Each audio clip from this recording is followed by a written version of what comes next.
What do you think is next for ODM to be very sincere? The most important person is the voter. And Edwin Sifuna has mastered the art of speaking to the voter. Everybody there was in a suit and tie. Sifuna came in a t-shirt. And he's the SG of ODM. It doesn't make him any less of an SG. And he was beaten for it online by people. Let them beat him. What does a suit do? Does it bury? Does it carry the casket? Sifuna is youngish and is appealing to young people. And we are telling people, do you know before ungewe ingia TV station na shati kama, you had to be in a tie.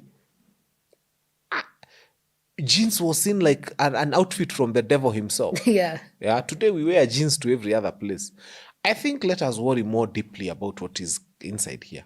Sifuna connected with those people. And every time Sifuna's name was mentioned, you could tell. And when he was given a chance to speak, he connected with the crowd. Mtu mwingine anakuja hapo kama Mbadi. Unashout juu ya broad-based, unashout juu ya broad-based.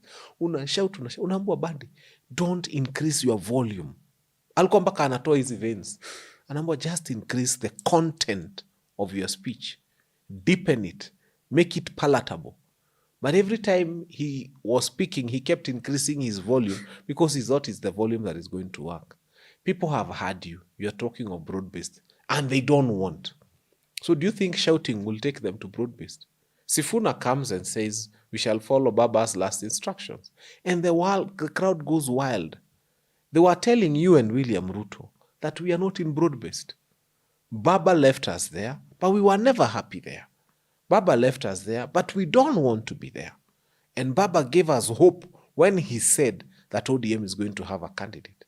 And so Sifuna is speaking to that hope. He's speaking to that hope of, ODM is going to have a candidate. And by the way, that candidate might be William Ruto.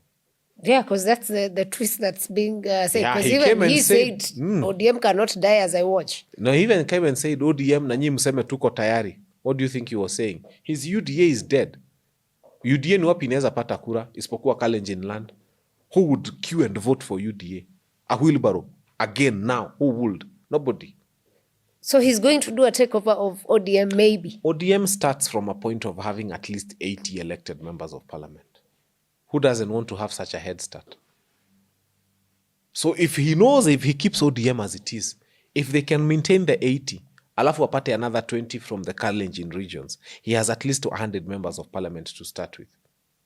But that is assuming that where you're starting, the people believe, there are people who followed ODM because they believed in what Raila stood for. But then if whoever comes, they don't believe in their ideals, then what makes you believe that you will have the 80? Or even... Exactly. That's why one term is unstoppable.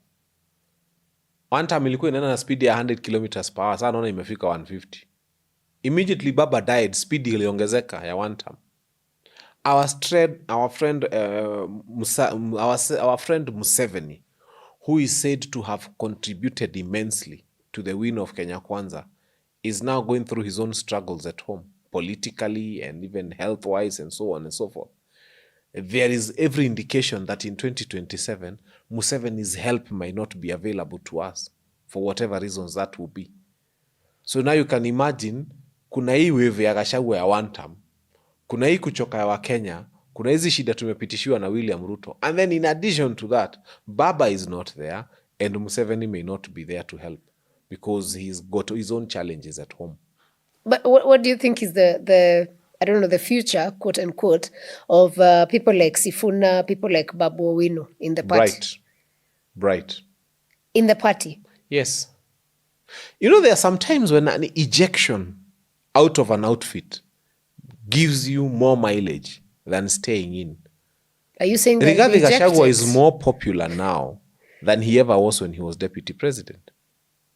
Rigathi Gachagua, his pronouncements, can you imagine even during this burial, his silence alone was being talked about than Mudavadi. Do you know Rigathi Gachagua's name was mentioned more than Mudavadi, who is the prime CS, by everybody, everywhere? So ejecting Sifuna, if they want to, and Babu Owino from ODM will make them a lot more important than they ever were, even when they were in ODM. You cannot put a good man down. You take a seed, you bury it, and it's raining. It germinates. These are seeds. They just germinate. Sifuna can come through DCP and he would still win Nairobi. You He can really come want as him. independent. He can come as independent, he'll still win Nairobi. People like Sifuna.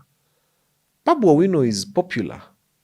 And you will not take that away from him. In fact, those people who are fighting him are envious because some of them are 4-term MPs. Na bado hawajulikani.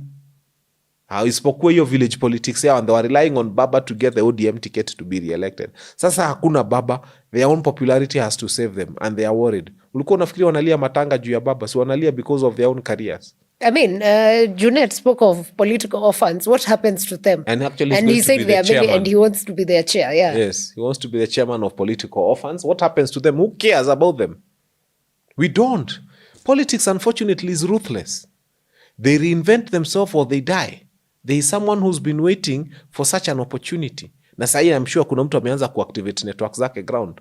Kuna mtu ameanza kuamini he can win a seat in Luo Nyanza on independent ticket or DCP or whatever other party. So you are there. You want us to pity you? No. You shape up or you ship out. Of course, nature abhors vacuum either way. Hii shida sasa si yetu. Hii shida ni yenyu nyinyi wenyewe. That's very